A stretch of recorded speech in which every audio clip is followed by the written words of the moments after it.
Hi friend, आइए हम लोग शंभूनाथ झा का 11th बायोलॉजी की बुक पढ़ रहे हैं। तो इसमें हम लोगों का टॉपिक शुरू होता है कहाँ से। तो यदि हम टॉपिक की बात करें तो यहाँ हम समझ सकते हैं कि कल के क्लास में हम लोगों ने क्लासिफिकेशन स्टार्ट किया था। उससे पहले हम लोगों ने साइंटिफिक नेम को देखा था कि साइंटिफिक नेम कैसे आया। कोरोलस लिनियस ने जो है अपना बुक दिया सिस्टम ऑफ नेचुरी, सिस्टम ऑफ प्लांटेरी, जिसमें सारे एनिमल और प्लांट के जो हैं वो साइंटिफिक नेम को सबसे फर्स्ट में इंट्रोड्यूस किया। आगे यदि देखें तो क्लासिफिकेशन को यहाँ हम समझेंगे कि टोटल एनसीईआरटी की बुक यदि देखें तो 1.7 से 1.8 मिलियन जाति के बारे में बताया गया है। स्पेसीज को हम लोग देखें, अब उसको किस तरह से हम आसानी से पढ़ सके उसको क्रमबद्ध करने के लिए 7 तरह के जो हैं हम लोग विशेष मतलब कैटेगरी को देखे थे। यदि इसमें देखें तो आपका सबसे पहले किंगडम आता है, फिर फाइलम या डिवीज़न। फाइलम जो है एनिमल के लिए हम लोग यूज करते हैं, डिवीज़न जो है पौधों के लिए यूज करते हैं। फिर क्लास आता है, फिर ऑर्डर, फिर फैमिली, फिर जीनस, फिर स्पेसीज। तो सिंपल हम जैसे जैसे ऊपर से नीचे आएंगे जीवों में क्या होती है, समानता बढ़ती है। लेकिन यदि नीचे से हम ऊपर जाएंगे कि स्पेसीज से हम जो है फाइलम तक जाएं या किंगडम तक जाएं, तो वहाँ क्या होती है कि जीवों की समानताएं घटती जाती है।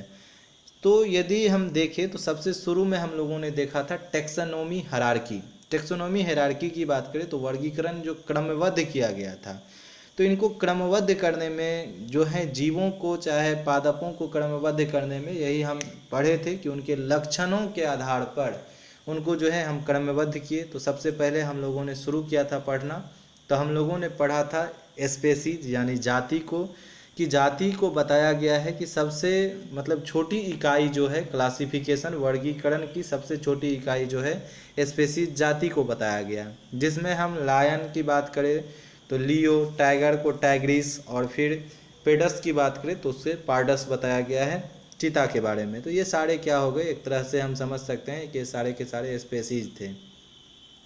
आज का जो टॉपिक है, आज का टॉपिक हम लोग शुरू कर रहे हैं कहाँ से, जीनस से। कि यदि जीनस की बात करें तो जीनस मतलब क्या हो जाएगा, वंश। वंश में यदि बात करें तो बताया गया है संबंधित प्रजातियों के समूह। कि यहाँ क्या समझेंगे कि एक से अधिक जाति आएंगे, कि वंश के अंतर्गत हम जाति को पढ़ेंगे जो एक से अधिक भी हो सकता है।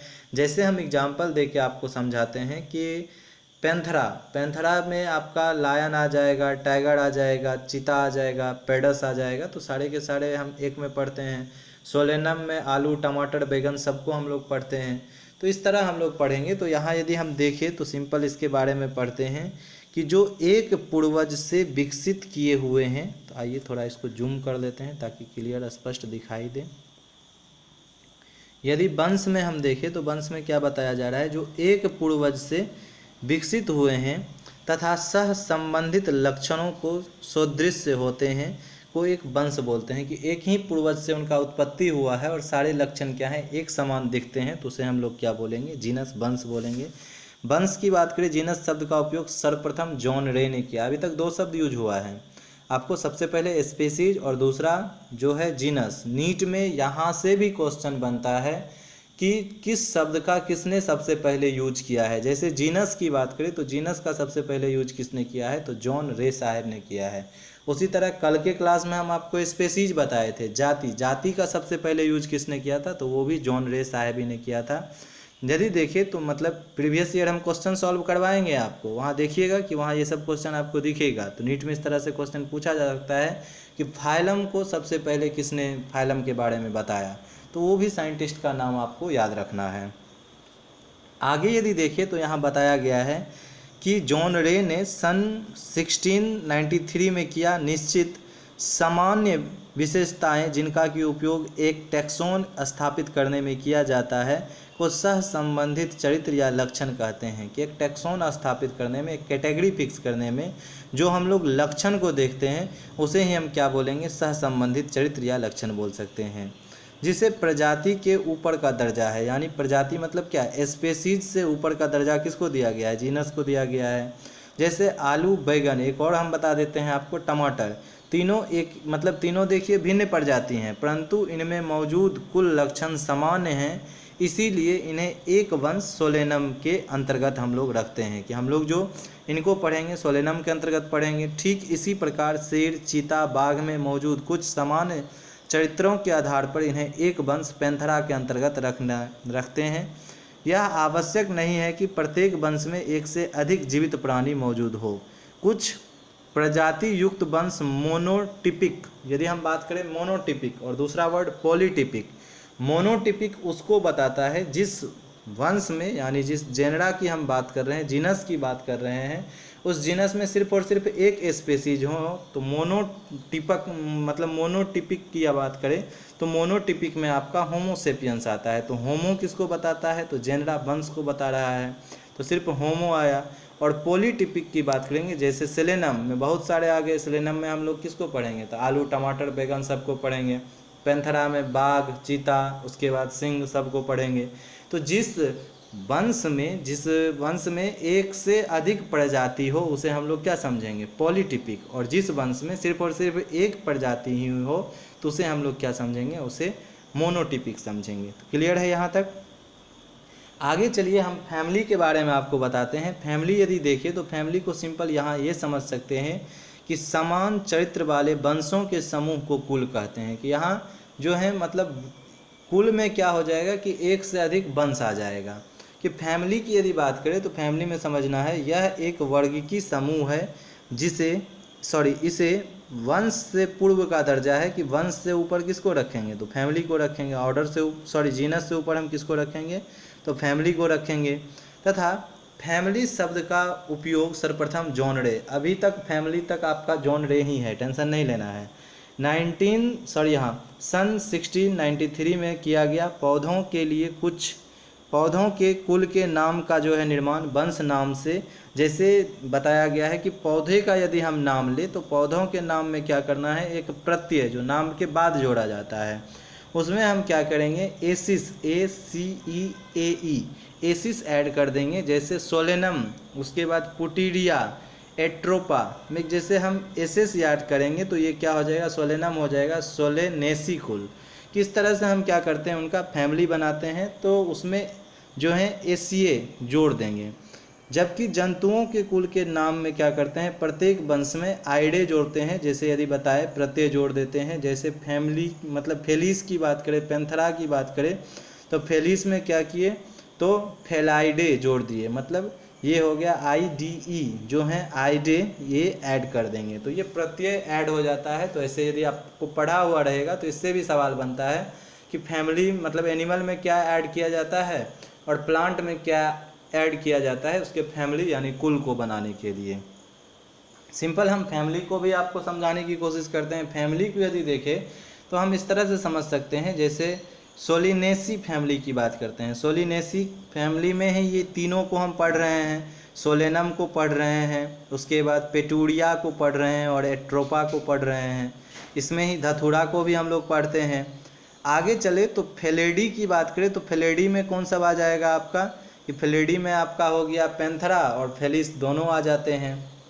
तो ये सारे हम मतलब एक एक करके आगे और डिटेल से पढ़ेंगे जैसे जैसे क्लासिफिकेशन होते चला जाएगा।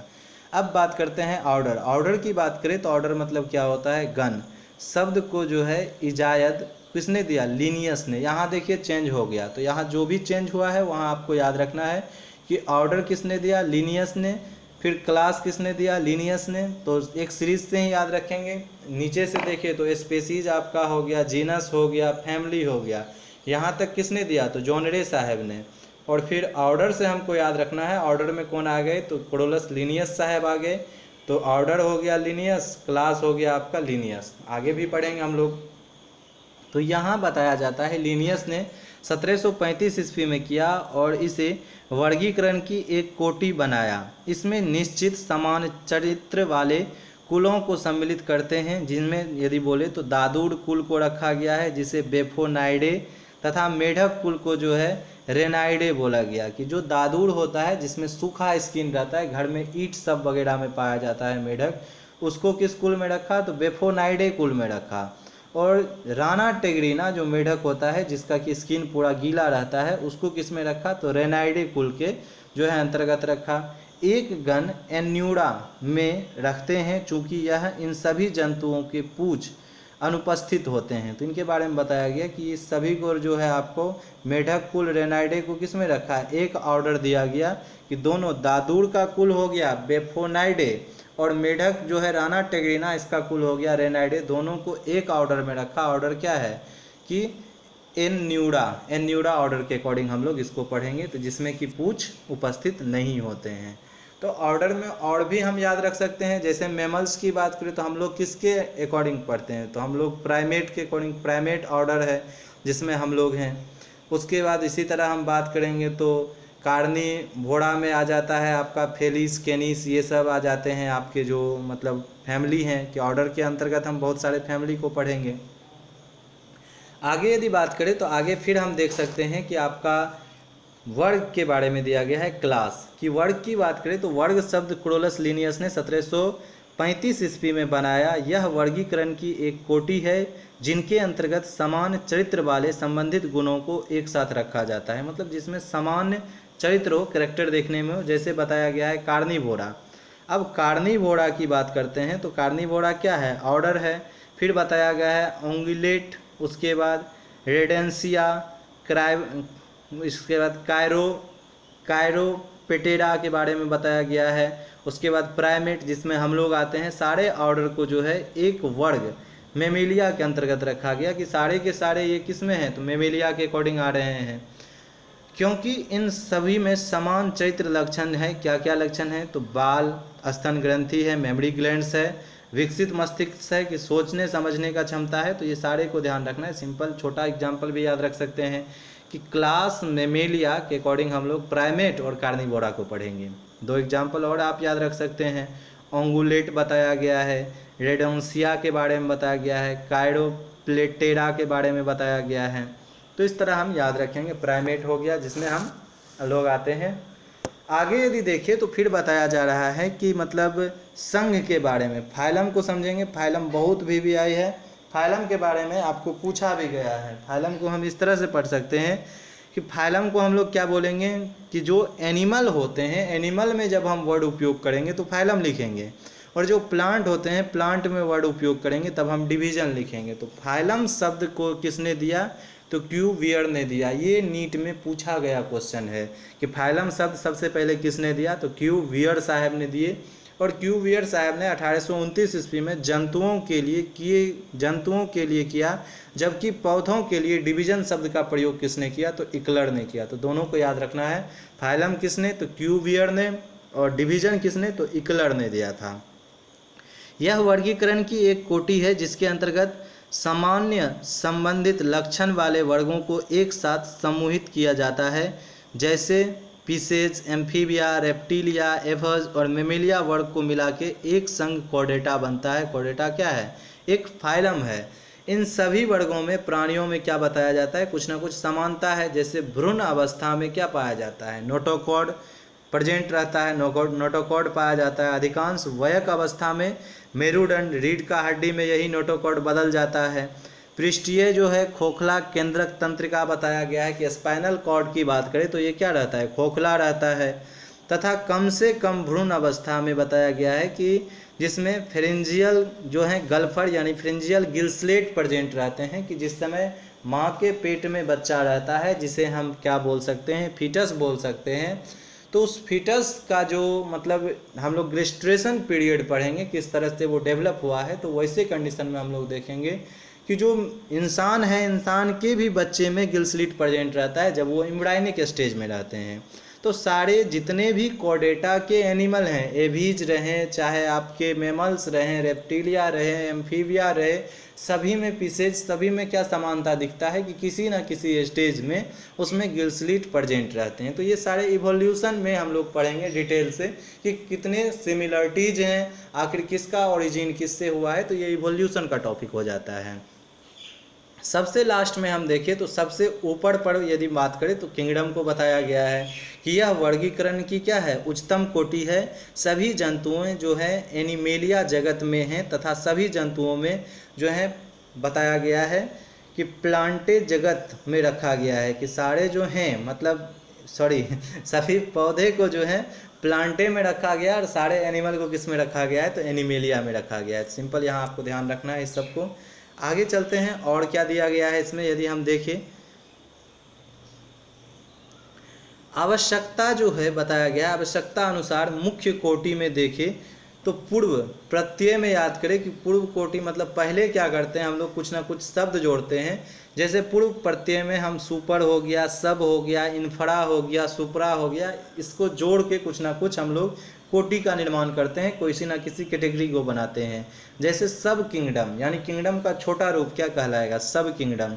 सुपर क्लास, सुपर क्लास मतलब किसी स्पेशल क्लास को बता रहा है तो उसे सुपर क्लास से डिनोट करेंगे। सब क्लास, क्लास के छोटे रूप को सब क्लास बोलेंगे।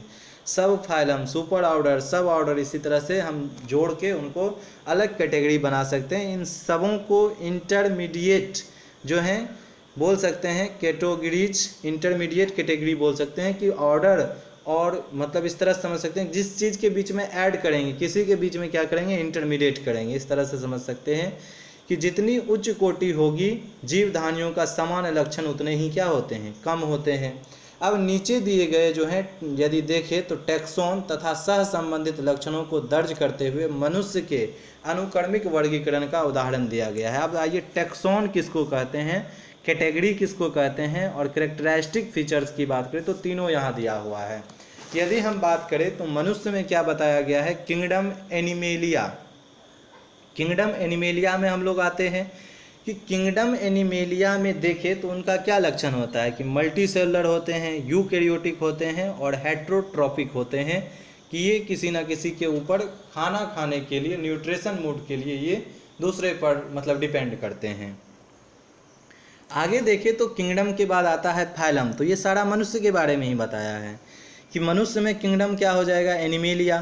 फाइलम की बात करें तो कोडाटा, सब फाइलम की बात करें तो वर्टिब्रेटा। सारा इस तरह से आपको याद रखना है कि एनिमेलिया की बात करते हैं, किंगडम एनिमेलिया बहुकोशिकीय है, यूकैरियोटिक है, हेट्रोट्रॉपिक है। फाइलम कोडेटा की बात करते हैं तो नोटोकॉर्ड प्रेजेंट है, पृष्ठीय खोखले नर्व कार्ड यानी जो है पीछे जो आपका स्पाइनल कॉर्ड है कैसा है, रीढ़ की हड्डी को बीचों बीच खोखला रहता है, उसके बारे में बता रहा है। जीवन काल किसी भी अवस्था में फ्रेंजियल जो है गल्फर, फ्रेंजियल गिलस्लिट जो होते हैं ये प्रेजेंट होते हैं। सब फाइलम की बात करते हैं तो सब फाइलम क्या हो जाएगा, जिसे हम बोल सकते हैं वर्टिब्रेटा। वर्टिब्रेटा को देखें तो यहाँ क्या बताया गया है कि जो शरीर है ये क्या होते हैं कि सिगमेंट में शरीर जो होते हैं खंडित होते हैं, मेरुदंड प्रेजेंट है, वर्टिब्री कॉलम प्रेजेंट रहता है और अंदर यदि देखिए वर्टिब्री कॉलम के अंदर क्या रहता है, स्पाइनल कॉर्ड प्रेजेंट रहता है। तो यही वर्टिब्रेटा के फीचर्स हैं। आगे यदि देखें तो फिर बताया गया है सुपर क्लास। सुपर क्लास क्या होता है, टेट्रापोड। टेट्रापोड में देखिए क्या है कि यहाँ खोपड़ी के अंतर मस्तिष्क पाया जाएगा और जिसमें यदि बात करें तो चतुष्पाद यानी 4 पैर पाया जाएगा और स्थलीय होंगे, इसे ही क्या बोला जाता है, टेट्रापोड बोला जाता है। कि खोपड़ी के अंदर मस्तिष्क है, कि ऊपर से जो है आपका क्रेनियम बोन से अटैच रहते हैं, अंदर में मस्तिष्क है, और चतुष्पाद हाथ पैर मिला के 4 है, उसके बाद स्थलीय होते हैं, इसे ही हम लोग टेट्रापोड बोलेंगे। क्लास की बात करते हैं मेमेलिया। मेमेलिया में क्या है, उष्ण मतलब तापी, जिसे हम बोल सकते हैं वार्म ब्लडेड हैं। शरीर गुहा में बताया गया है पेशी डायफ्राम द्वारा विभाजन होते हैं, कि डायफ्राम फेफड़ा से देखे तो दोनों तरफ विभाजित हो रहा है शरीर, तो डायफ्राम द्वारा विभाजित हो रहा है।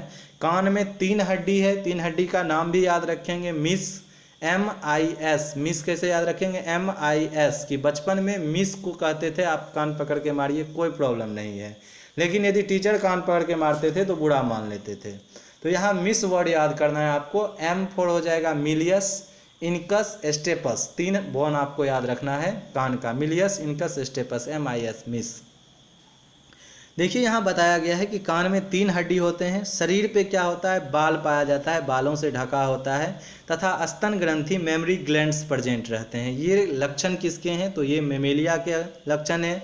आगे देखें तो ऑर्डर प्राइमेट के बारे में बताया जाता है। तो प्राइमेट क्या है कि नख जो होता है ये चपटा पाया जाता है, घृण संवेदना का ह्रास रहता है, कि वो सूंघ नहीं पाते हैं। प्राइमेट जनरली सूंघ नहीं पाते हैं, तो वही घृण संवेदना का जो होते हैं ह्रास होता है, धीरे धीरे डेवलप होगा। कुल की बात करते हैं तो हेमोनीडे। हेमोनीडे की बात करें तो हेमोनीडा में क्या होता है, मतलब सीधी मुद्रा वो खड़ा हो सकता है, जिसे हेमोनीडे दिखे तो वो सीधा खड़ा हो सकता है, 2 पैर होता है, उसके बाद चपटा चेहरा होता है कि नाक मुंह ओठ सब एकदम चिपका हुआ नजर आएगा। यदि बात करें तो उग्र स्थित आँख होते हैं, कि आँख की बात करें तो आँख जो होते हैं उग्र होते हैं, और रंग जो होते हैं मतलब दृष्टि की होते हैं, मतलब धीरे धीरे उस पर कलर आना शुरू हो जाता है, ब्लैक वाइट इस तरह के कलर दिखाई पड़ेंगे। कहाँ से? फैमिली से। यदि हम बात करें आपका कि जीने मतलब जीनस की बात करें तो जीनस में हो जाएगा होमो, जीनस स्पीसीज एक साथ याद रखना है, होमो सेपियंस। तो यहाँ जीनस दिख रहा है, जीनस की बात करें तो ये हो जाएगा होमो, जिसमें क्या है कि एक बृहत मस्तिष्क है। बृहत मस्तिष्क की बात करें तो डेवलप माइंड है, जो कुछ सोच समझ सकता है।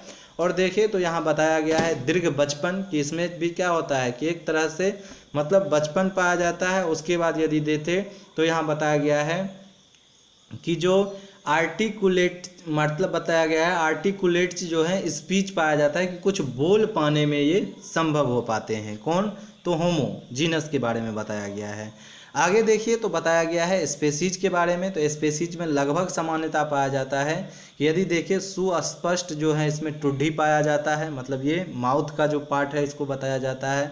उच्च ललाट, ब्रेन के आँख के ऊपर का जो भाग है जिसे हम बोल सकते हैं कि फोर ब्रेन, यहाँ का मतलब ललाट, इसका क्या होता है कि ये काफ़ी चौड़ा होता है। शरीर पे क्या होता है कि उच्च अल्प बाल होता है, कि जैसे जैसे शुरू में था बाल पूरा भरा हुआ था, बाल शरीर पे क्या होता है धीरे धीरे घटना शुरू हो जाता है।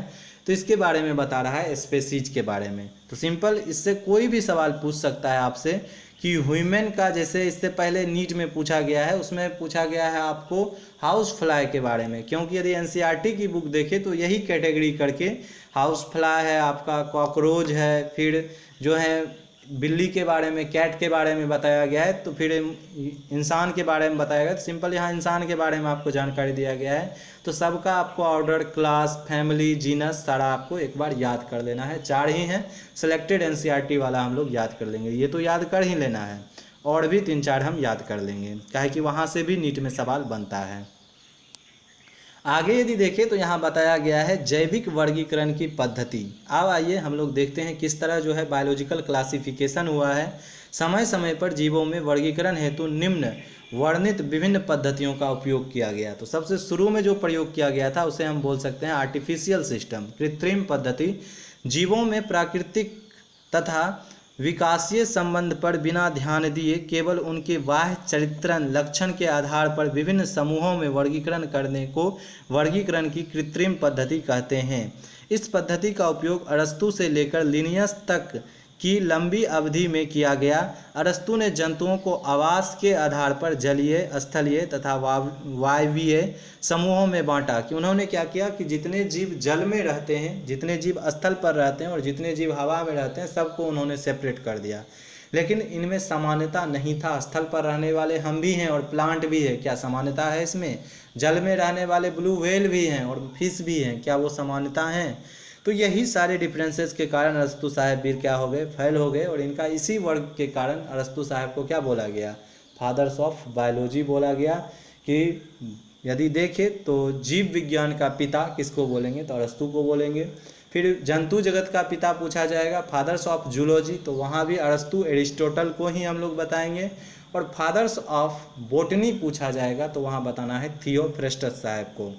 और एक सवाल आप लोगों से है, आप लोग कमेंट में ज़रूर लिखिएगा हमको, यदि हम आपसे पूछे फादर्स ऑफ मेडिकल साइंस, चिकित्सा जगत के पिता हम किसको बोलेंगे? तो आप लोग बताइएगा कमेंट करके आज की क्लास में कि किसको हम बोल सकते हैं कि चिकित्सा जगत के पिता के रूप में, जिनको कि मेडिकल स्टूडेंट को शपथ भी दिलाया जाता है। जब आप MBBS की डिग्री ले लीजिएगा अपने हाथ में तो आपको शपथ दिलाया जाएगा उस आदमी का नाम पर। तो आपको उस आदमी का नाम आज के कमेंट बॉक्स में कमेंट करना है, हम पढ़ाए हुए हैं आपको। यदि हम यहाँ देखें तो यहाँ बताया गया है लिनियस ने पौधों को, आगे देखिए अरस्तु के बाद आपका आ जाता है Pliny the elder. Pliny the elder के बारे में बात करें तो जंतु को उड़ने में सक्षम और उड़ने में अक्षम 2 समूहों में वर्गीकृत किया था। बताइए, जो उड़ पाता है उसको एक में रखा। तो चमगादड़ भी उड़ता है और तितली भी उड़ता है और पक्षी भी उड़ता है, क्या तीनों एक समान है? और जो नहीं उड़ते हैं तो हम भी नहीं उड़ रहे हैं, प्लांट भी नहीं उड़ रहे हैं, और भी एनिमल यहाँ हैं जो कि रेप्टाइल्स हो गए, आपको छिपकली उड़ नहीं सक रहे हैं, स्नेक नहीं उड़ रहा है, तो सब में क्या एक समानता है? तो ये भी क्या हो गए कि ज़्यादा से ज़्यादा यदि देखें हम, जिनको कि बोल सकते हैं कि हम लोग कृत्रिम पद्धति पढ़ रहे हैं, तो कृत्रिम पद्धति में देखेंगे ये सारे मॉर्फोलॉजी पर ही हैं कि उनके जो होते हैं एक तरह से चरित्र को देखते हैं और उनके अकॉर्डिंग जो है उनको बता देते हैं कि ऐसा वो क्लास में है। उसके बाद किसने प्रयास किया, तो लिनियस ने प्रयास किया। लिनियस ने क्या किया, पौधों को जो होते हैं कुछ आंशिक लक्षण के आधार पर वर्गीकृत किया। जैसे कि यदि बात करें पुंकेसर, कि पुंकेसर क्या होता है, तो स्टेमन को देखकर कि स्टेमन की संख्या लंबाई से जुड़कर उन्हें गुच्छे के आधार पर उन्हें क्लासिफाई किए। यदि देखें तो मोनेड्रीना के बारे में बताया गया है। मोनेड्रीना में देखें तो एक पुंकेसर है। उसके बाद डी एड्रीना की बात करें तो 2 पुंकेसर है। उसके बाद ट्राइंड्रीना की बात करें तो इसमें 3 पुंकेसर है। पॉलीएड्रीना की बात करें तो इसमें 3 से अधिक पुंकेसर है। तो ये सारे आपको याद रखना है कि किसको, तो ऐसे वर्ड से ही क्लियर है। मोनो मतलब 1, डाई मतलब 2, ट्राई मतलब 3, पॉली मतलब बहुत सारा आदि समूहों में वर्गीकृत किया गया। इस वर्गीकरण के अध्ययन से पता चलता है कि यह पद्धति समझने एवं याद रखने में आसान थी, परंतु इसमें मतलब बोल सकते हैं मनमानेपन की झलक मिलती है। यह जो है अविश्वसनीय हो गई, क्योंकि यह पद्धति से संबंध रहित जीवों की भी एक समूह में आ जाते हैं, जैसे मछली और ब्लू व्हेल जल में ही रहते हैं, लेकिन दोनों में क्या है, समानता नहीं है।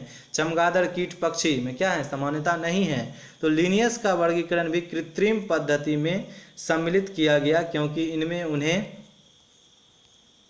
जो है बताया गया है विकासीय संबंधों का उपयोग नहीं किया। उन्होंने वर्गीकरण में केवल कुछ बाह्य चरित्रों का क्या किया, पर आधारित रखा। आगे चलते हैं हम लोग प्राकृतिक पद्धति को पढ़ते हैं। शुरू में जो कृत्रिम था उसको देखें, आगे चलते हैं प्राकृतिक के बारे में देखते हैं। प्राकृतिक में क्या है, नेचुरल सिस्टम्स की बात करें तो जीवों को ज्ञात अधिकतम आकारिकीय चित्रण की देखने में वो कैसा है, खासकर उनमें प्राकृतिक संबंध की मुद्दे नज़र समूहों को बांटने की विधि को ही प्राकृतिक जो है संबंध पद्धति बताया है, कि प्राकृतिक से रिलेट करके जो है उसको क्लासिफाई किया गया। इस पद्धति में समानताएं स्थापित करने हेतु आकारिकी, आंतरिक तथा कोशिका विभाजन, जैव रसायन, क्रियकी एवं भ्रूणीय विकास से प्राप्त सूचनाएं ज्ञान का उपयोग किया तथा विकासीय जो है धारणाओं के सर्वमान्य होने पर वर्गीकरण की प्राकृतिक पद्धति भी प्रभावी रही। अब भी इसका प्रयोग हो रहा है। अब क्यों हो रहा है, रीज़न यही है कि आकारिकी वो देखने में कैसा है। यदि हम बात करें एनाटोमी, उसका अंदर का भी स्ट्रक्चर हम लोग स्टडी किए कि आखिर उनका शरीर किससे बना हुआ है। सेल विज्ञान के बारे में हम पढ़े कि मल्टी सेलुलर है, यूनिसेलुलर है, प्रोकैरियोटिक है, यूकैरियोटिक है। फिर उनके सेल में भी मेटाबॉलिक प्रोसेस को जानने की कोशिश की, जैव रासायनिक क्रिया किस तरह से हो रहा है, फूड डाइजेस्ट किस तरह से हो रहा है, रिस्पिरेशन किस तरह से हो रहा है। उसके बाद कायिक एवं भ्रूणिक की वेजिटेटिव, कुछ एसेक्सुअल रिप्रोडक्शन में कुछ क्या होते हैं, तो मियोसिस डिवीजन के स्पर्म और ओवा गैमेट मिलके सेल को बना रहे हैं। तो ये सारे जब स्टडी करते हैं तो इसके अकॉर्डिंग यदि हम क्लासीफाई करें तो उसे ही हम लोग क्या बोलेंगे, प्राकृतिक पद्धति बोलेंगे, जो अभी भी उपयोग में लाया जा रहा है। आगे चलते हैं, विकासीय पद्धति के बारे में बात करते हैं। यदि बताए तो यहाँ बताया गया है फाइलोजेनेटिक की बात करें तो इसमें सिंपल हम पढ़ेंगे कि जीव तथा उनके जीवाश्म अभिलेख के अध्ययन पर स्थापित विकासीय संबंधों के आधार पर उन्हें समूहों में बांटने की विधि विकासीय पद्धति कहलाती है। इस पद्धति में एक ही पूर्वज से विकसित समझे जाने वाले जीवों को एक समूह में रखते हैं। इस पद्धति में बताया गया है एडोल्फ इंगलर की बात करें और फिर कार्ल प्लेंटल जो है इनके बारे में बताया गया है, प्रस्तावित किया गया। साइंटिस्ट को आपको जरूर याद रखना है कि एडोल्फ इंगलर और फिर क्या है, कार्ल प्लेंटल ने इसको क्या किया, प्रस्तावित किया, किसको, विकासीय पद्धति को। इस पद्धति को इन लोगों ने अपने मोनोग्राफ, जिसे कि हम बोल सकते हैं डाई नेचुरिकन जो हैं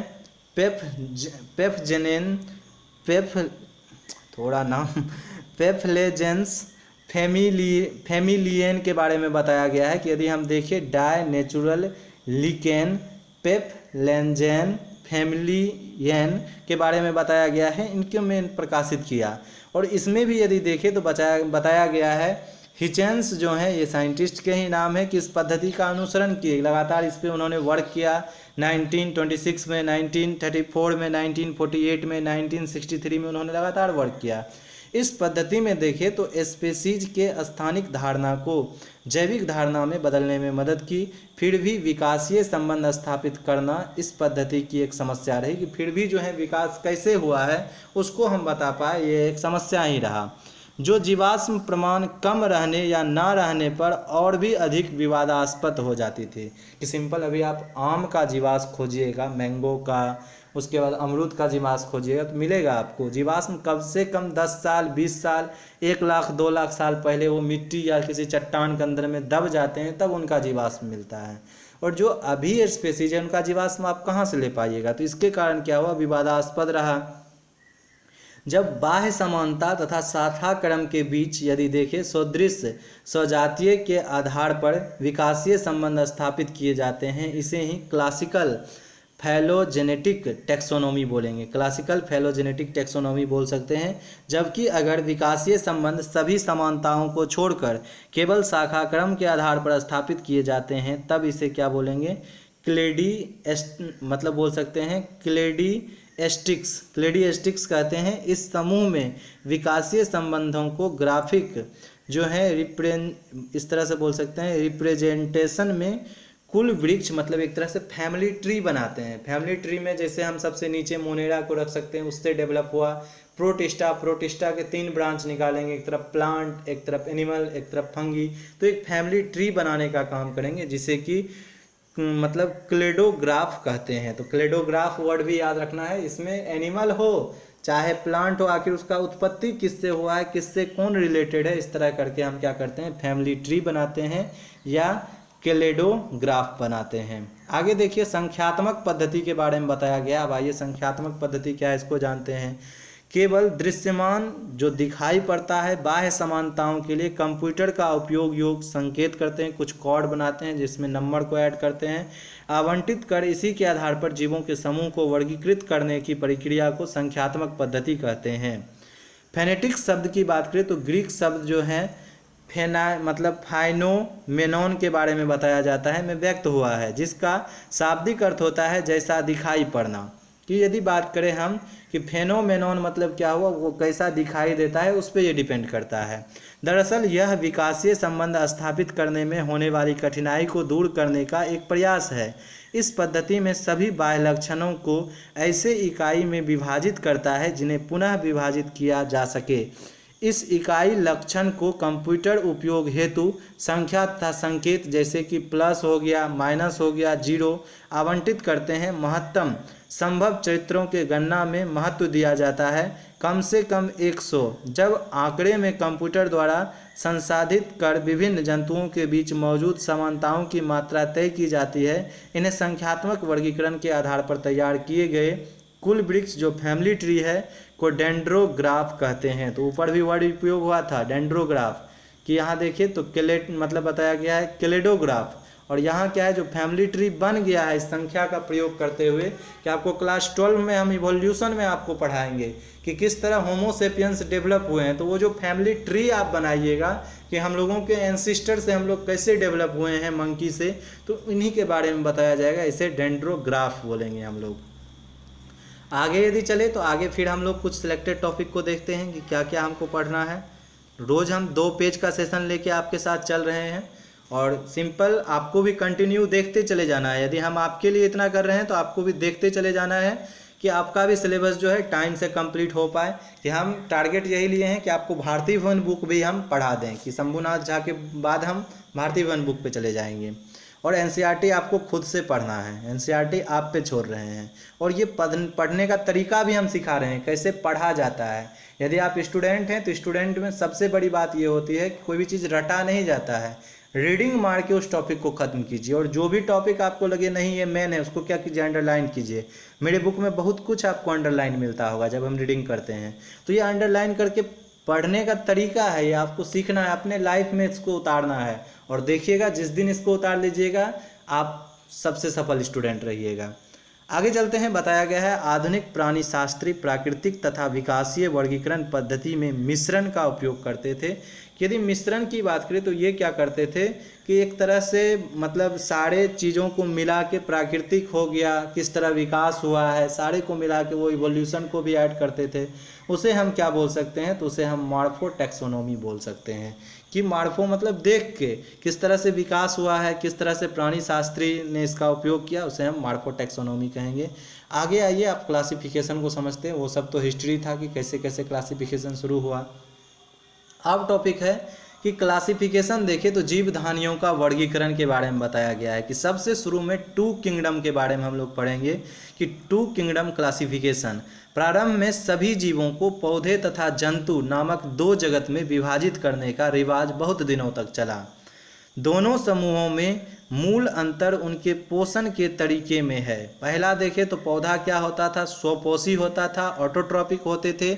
अपना भोजन कार्बनिक युक्त जो मतलब बोल सकते हैं उनको पदार्थ मिलता था, इनको क्या करते थे, संश्लेषण अकार्बनिक पदार्थों में स्वयं करते थे। यानी इनमें कार्बन का स्रोत जो होते हैं वो क्या बताया गया, अकार्बनिक पदार्थ है। परंतु जंतु की बात करें तो जंतु में क्या आ जाता है, जंतु क्या थे, ये परपोषी थे। ये कार्बनिक पदार्थों को भोजन के रूप में अंतःग्रहण करते थे, इंजेक्शन करते थे। यानी इनमें कार्बन का स्रोत कार्बनिक पदार्थ है कि वो कार्बनिक पदार्थ को खाते थे। जंतु भोजन की खोज में घूमते थे, यानी उनमें प्रचलन होता था। जटिल जंतुओं में प्रचलन में समन्वय हेतु तंत्रिका तंत्र, मतलब जो जटिल होते हैं उसमें क्या था, तंत्रिका तंत्र पाया जाता था। पौधे स्थिर होते हैं, अतः इनमें प्रचलन तथा तंत्रिका तंत्र अनुपस्थित होते थे। परंतु अपवाद जीवों का केवल दो स्पष्ट समूहों में वर्गीकृत करने में समय मतलब उस समझ मतलब बताया गया है, समस्या मतलब उत्पन्न हुआ। यदि उनको देखें तो कुछ ऐसे भी थे, कवक कवक जो थे परपोषी भी थे, और यदि देखें तो अचलायमान, ये चलते भी नहीं थे। युगलिना की बात करें तो ये चलायमान भी थे और स्वपोषी थे, ये मतलब ये अपना खाना खुद बनाते थे। इस पद्धति को देखें तो इसे बताया गया है प्रोकैरियोटिक, कि जिसमें क्या थे कि केंद्रक विहीन थे प्रोकैरियोटिक, और यूकैरियोटिक में केंद्रक पूरा तरह से पाया जाता था। एवं एक कोशिकीय एवं बहुकोशिकीय दोनों तरह के जीव थे कि कुछ यूनिसेलुलर कुछ मल्टीसेलुलर भी जीव थे। लेकिन सब में हम क्या कर रहे थे कि यहाँ विभक्त नहीं कर पाए थे, विभक्त करने में हम संभव नहीं थे। यदि हम थर्ड स्टेट की बात करें तो तीसरा में हम लोग इस तरह से समझेंगे कि यहाँ बताया गया है कि थर्ड किंगडम ऑफ क्लासिफिकेशन को यदि हम देखें तो सिंपल यहाँ इस तरह से समझ सकते हैं कि समस्या हल करने में देखें तो जो एक कोशिकीय जीवों को क्या किया गया था कि इसे प्रोकैरियोट्स नामक मतलब एक प्रोकैरियोट्स बनाया गया था, जिसमें यदि देखें तो सॉरी थोड़ा यहाँ डिस्टर्बेंस हो रहा है, हम कल के क्लास में इसको एक्सप्लेन कर देंगे।